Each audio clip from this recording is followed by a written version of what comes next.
Bonjour et bienvenue dans cette nouvelle vidéo. Aujourd'hui, nous allons apprendre le CSS en un temps record. Allez, c'est parti. D'abord parce que c'est facile et c'est utile pour un propriétaire de site. Vous pourriez en avoir besoin et cela peut vous éviter d'installer un ultime plugin sur votre site. Sachez que le CSS est un langage informatique, mais ce n'est pas un langage de programmation. C'est-à-dire qu'il n'y a pas d'algorithmie dans le CSS. Donc, pas besoin d'être matheux ou ingénieur pour comprendre. Sachez également que le CSS sert à mettre en forme une page web. Il permet d'appliquer des styles sur différents éléments sélectionnés dans un document HTML. En fait, le CSS fonctionne conjointement avec le HTML. Le HTML, comme le CSS, est un langage informatique, mais pas de programmation. Le HTML, c'est un langage qui permet de structurer une page Internet grâce à des balises. Grâce au HTML, on donne une cohérence à la page web. Le HTML permet aux robots des moteurs de recherche de comprendre la structure de votre site, de savoir si on est dans une en-tête, dans un article, une section, une colonne ou un paragraphe. Il permet également d'intégrer du contenu multimédia, comme une image ou une vidéo. Pas besoin d'en savoir plus sur le HTML. Retenez simplement que ce langage utilise des balises et que nous en aurons besoin pour appliquer notre CSS. La première étape consiste à visualiser le code HTML qui compose votre site. Vous allez sur la page web du site que vous voulez inspecter. Vous faites un clic droit, puis affichez le code source de la page. Vous avez une page pleine de gribouillis incompréhensibles qui s'affichent. Tout va bien. Vous voyez donc le code source de votre page. Pas forcément évident de s'y retrouver. Nous allons utiliser une autre méthode pour pouvoir mieux cibler la balise que vous recherchez. Vous allez sur l'élément que vous voulez cibler avec votre souris, puis vous faites un clic droit. Au lieu de faire afficher le code source, vous allez sur Inspecter. Vous allez vous retrouver à l'endroit où se trouve la balise que vous avez ciblée.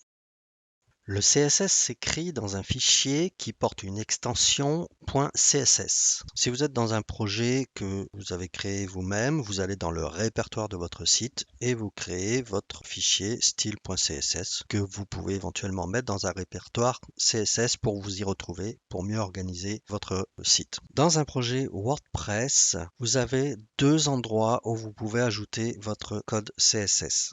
Le premier, le plus simple, c'est d'aller dans Apparence personnalisée. Vous avez une rubrique CSS additionnel.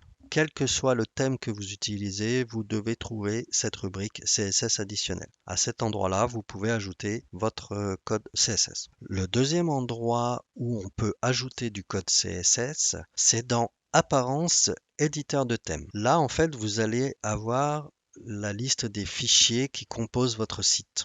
Mais attention, vous allez avoir une alerte au préalable qui vous dit attention, si vous êtes débutant, novice, que vous ne maîtrisez pas la chose, vous pouvez éventuellement faire une erreur qui peut planter votre site. Cette méthode-là, je ne la conseille pas aux débutants. Donc WordPress a prévu un endroit pour ajouter du CSS. Je vous conseille de passer par là, dans Apparence, personnaliser, CSS additionnel. Nous allons faire une modification sur le site pour voir à quoi ça ressemble et comment on fait. Alors, on va cibler le paragraphe du premier article, celui-ci, et on va le changer en vert. On va changer sa couleur en vert. Donc, je fais un clic droit, inspecter. Là, j'ai mon petit inspecteur qui s'affiche. Donc, juste pour comprendre, ici, c'est le code HTML et ici à droite, c'est le code CSS. Le code HTML, c'est la structure de la page comme on l'a vu. Et vous voyez des zones bleues qui s'affichent en fonction de l'endroit où je me situe. Ça permet de cibler. Donc là, je cible ce paragraphe et je veux changer sa couleur.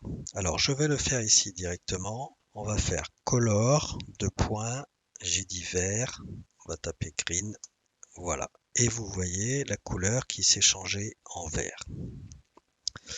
Alors, le faire ici, ça sert pas à grand chose si ce n'est juste à regarder parce que dès que l'on va recharger la page, la modification va disparaître.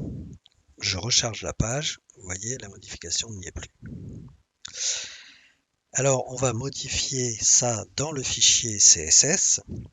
Comme je suis sur un projet WordPress, je vais le faire là où je vous ai dit, dans Apparence personnalisée CSS additionnel. Donc, on va y aller ici. Voilà, on va aller dans Apparence personnalisée et on va aller dans CSS additionnel. Alors, il y a déjà du code que j'avais positionné. Je vais cibler. Donc, je vais cibler ce paragraphe. Si je veux cibler ce paragraphe et pas les autres paragraphes, je dois regarder quels sont les parents de ce paragraphe. Donc, on va aller dans l'inspecteur. On a notre paragraphe. On a un parent qui s'appelle Entry Summary. Alors, pour gagner du temps, sachez qu'il y a d'autres paragraphe qui s'appelle Entry Summary. Puisque c'est une classe, on peut mettre autant de fois le même nom de classe que l'on veut. Ça permet d'appliquer un style à toutes les classes qui portent ce nom. Par contre, un ID, c'est unique.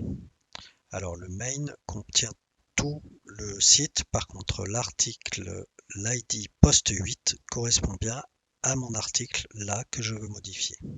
Donc, je vais cibler avec son parent. Comment ça se passe? Un ID, ça se traduit par un dièse. Il s'appelle post 8. Et son enfant, c'est paragraphe, tout simplement. Donc, paragraphe qui n'a pas de classe. S'il avait une classe, on mettrait un point. C'est pour ça que vous voyez des points. Les points, c'est pour les classes. Et donc, je vais lui dire la couleur, je veux qu'elle soit green. Voilà. Et là, si je fais publier, eh bien, mon article sera écrit en vert, celui-ci, alors que les autres sont écrits dans la bonne couleur.